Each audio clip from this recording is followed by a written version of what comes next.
Welcome to York!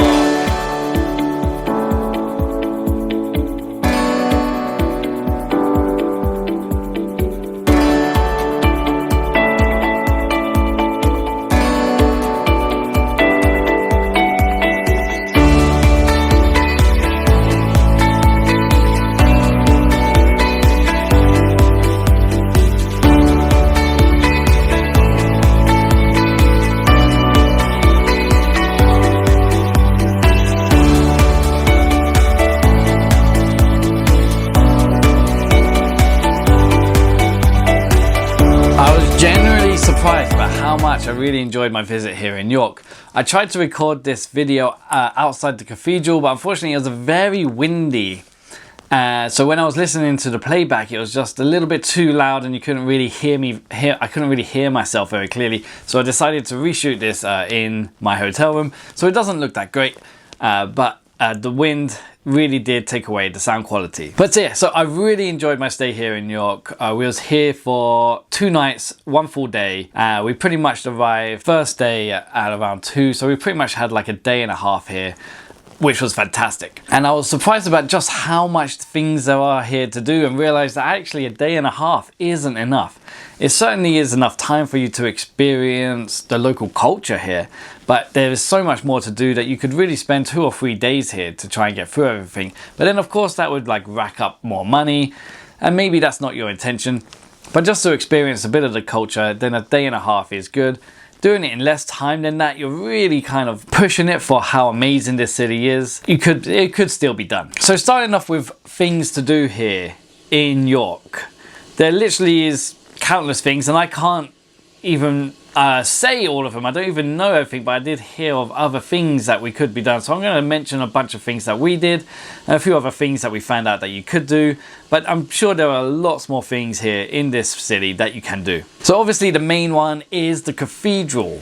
That is an absolutely beautiful cathedral. I highly recommend going there. At first we were thinking, we've been on a few churches since we've been traveling around the UK, and it's like, do we really need to go inside? Even though it's incredible on the outside, it's like, do we need to go in another one? And we're really glad we did go inside. Some parts of it are being renovated to keep the structure whole, as there is a little part in the cathedral, like a museum, about how it almost was falling apart about 50 years ago, and they had to do like emergency work to save the cathedral. Inside the cathedral is absolutely gorgeous with fantastic architecture, and you can just admire the stained glass windows that are there. It's definitely well worth a visit and the admission fee. A trip to York can't really be complete without a visit to Shambles, and this place is an absolute disaster. It's just people everywhere. It's such a small street, but you do get the feel of what it was like in old York, how this would have been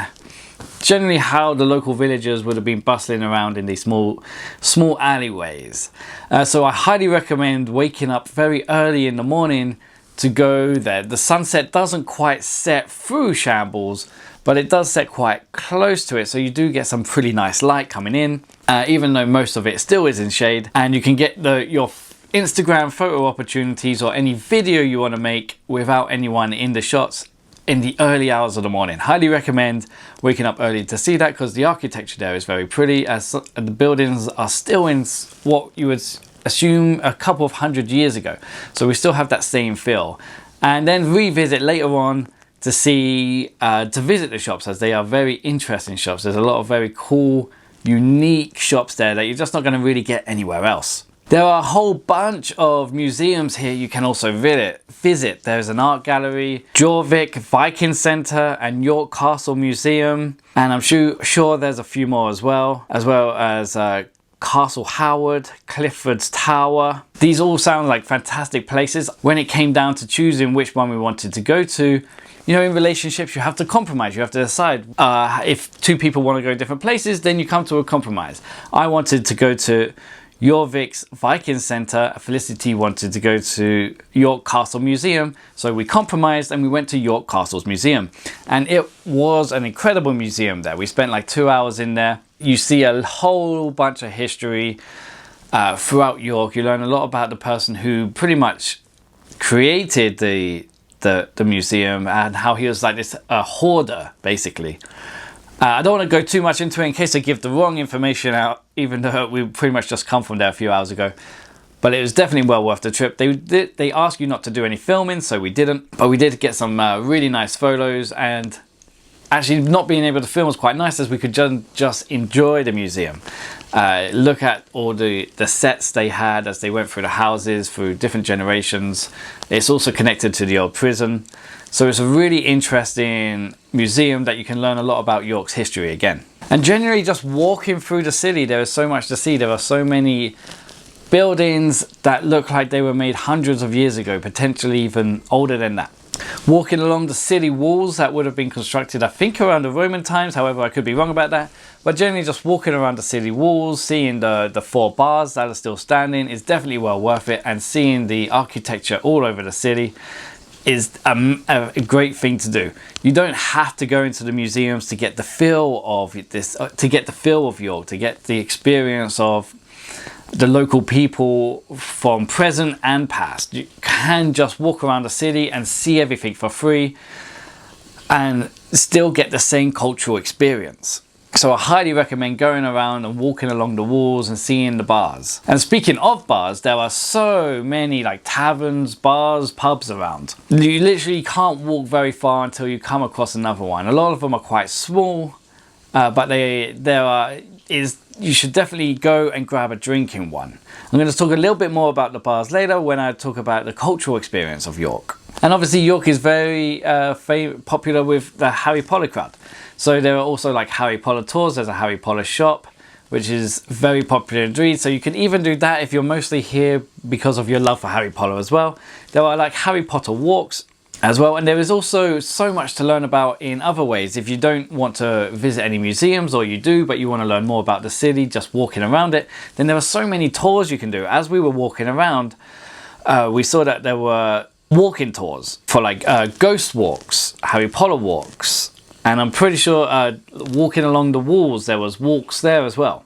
As there is so much to learn about this city, the history with the Vikings, the Romans, the medieval period, along with the fact that they have an interesting chocolate story. We didn't quite investigate that yet as we ran out of time, but it seemed very interesting. We did go into the shop, which held some pretty interesting chocolate, but we didn't quite learn exactly what the story is with York and chocolate. But however, it did seem very interesting and well worth investigating. I'm probably going to have to look that up online, or when I come back to visit again, it could definitely be on my list of things to do. Okay, now getting more into the other stuff. If you are staying here, if you are staying overnight, it does get a little bit expensive. England isn't the cheapest place to stay anyway, and York is no exception for that. Now you do have to look around. There are definitely certain places you can look to get better deals. You can look at all the websites and also check the apps. Download all the apps, the booking apps, or the hotel apps that you can use to book, as sometimes they do app only deals, which is what we got. The hotel we stayed in is very nice, with very friendly staff, and we're very close to the cathedral. And we did get a deal on the app, which made it a little bit cheaper. As we are here in July, it is still kind of peak time, but we did manage to get a better deal with the app. However, we did have to pay for parking, and the hotel says if you book directly with them you get free parking. But then I don't know what the balance would have been, paying on the app or paying directly through the hotel. Either way, some hotels do go up to like £200 a night. Even in non-peak times, some hotels even out of the city could still be around £150 a night, but you can get cheaper ones for £70 a night. But that is still quite expensive, I feel, for a hotel. Especially if you're trying to do this cheaply. It feels like maybe if the hotels even outside the city are just as much as the hotels inside the city, you might as well stay inside the city. As most of the things you'll probably want to do here is inside the city walls. We did notice a hop on and off bus, but we didn't feel we needed that as everything was kind of in walking distance from our hotel. I kind of feel like unless you're really exploring outer York, that's the only time you'll need the hop on and off buses. There are other ways to get around as well. There are local bus services, so you could also take that to see where the routes go. Apple Maps is great for something like this. If you just type in exactly where you want to go and the routes, it will come up with which bus you want to take. Also, there is a river cruise which can help you get around and probably help explain to you exactly what goes on in York, and probably explain a bit about their history as well. I assume we didn't actually take it as we found everything to be within walking distance. There are also taxis, but I honestly think walking is probably the best ways unless you're going beyond the walls, in which case that's the only time you'd probably need transportation. If you're getting here, York is very popular. There are at least 4 train lines that connect through York, coming from the north, south, east and west, I guess. So getting here shouldn't be too much of a problem, as there will also be plenty of coach services to get you here as well. We happened to drive here and it was very easy. It's not too difficult to drive around York, so that is also a very good option. Now, I do highly recommend York. Like, if you're on a once in a lifetime trip to the UK and York is on your list and you're staying here for like one day and you want to get the best cultural experience possible, what I recommend is, because that's the type of traveling I do, to try and get the best cultural experience I can in a short time. There are some very good cultural experience things here that York has to offer. Obviously, York is very famous for Yorkshire puddings, which is a very famous thing people all over the country eat for our Sunday roasts. And surprisingly, here in York, they have a fast food Sunday roast service, like every day of the week, which I didn't realize you could do Sunday roast in fast foods fashion, but here we are, and it was actually pretty good. I'm not usually a fan of roast dinners that my mum hasn't cooked, so to actually find a pretty decent one and it being sort of a fast food setting was quite a pleasant surprise. So I highly recommend checking out the roast company if you are here for a massive Yorkshire pudding with some vegetables, roast potatoes and your choice of roast meat. And of course, while you're in York and Yorkshire, you should also try some Yorkshire tea. Now, if you're staying overnight, you're probably going to be supplied one in your hotel room, or if not, you can easily find tea shops around or tea houses around where you can get a pot of tea for like £2, £3 to try some Yorkshire tea. Now, I'm going to upset a few people here, as I would say Yorkshire tea is a very nice cuppa. However, I'm much more of a fan of non-tea bags, so I much more prefer to to brew my tea without a tea bag, to actually have the leaves, brew my tea and drink it that way. Bags are okay. The Yorkshire tea we had was fine. Maybe there is Yorkshire tea that doesn't use tea bags, but I didn't discover those here. But you definitely should try Yorkshire tea whilst you're here, because it is a good cuppa and it will be a very good cultural experience to try the local tea whilst you're here. The local tea brand whilst you're here. There are also plenty of local drinks to try here. Different types of beers and ales. So I'm not familiar with every type of ale that's made in the UK. There are way too many and there's lots of local breweries. So I used a website called The Yorkshireman, which gave me a whole list of fantastic ales here that are brewed here in Yorkshire. So if I happen to be wrong about this specific one that I tried Timothy Taylor Landlord. It's a pale ale, and as ales go, which I'm not a big ale drinker, as ales go, it was actually really good and I would definitely get it again. But I do like trying different ales, so I probably would more likely try a different one again. But Timothy Taylor was a very good pale ale that I do recommend you can try if you come here. If not, go to the Yorkshireman to check out all the other ales that are brewed in Yorkshire to get an idea of which one you want to try. So as I say, just a quick overview of what I think could be a very good cultural experience is coming, walking around the city, go on the city walls, check out the bars, check out the cathedral and a museum, try the Yorkshire puddings, have a Yorkshire tea and an ale or beer that is brewed here in Yorkshire. And that can all be done in one day. And I feel then you've had a really good cultural experience, as well as checking out somewhere like Shambles to get the real hustle and bustleness that could have been, which is present today and probably was present a few hundred years ago as well.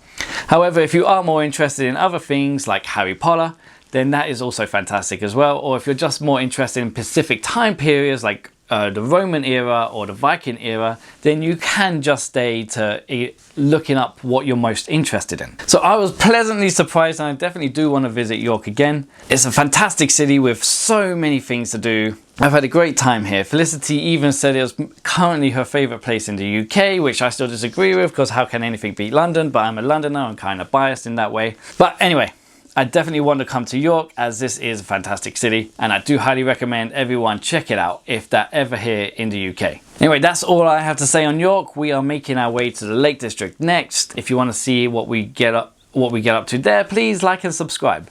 But anyway, as we say in the UK, see you later, mate.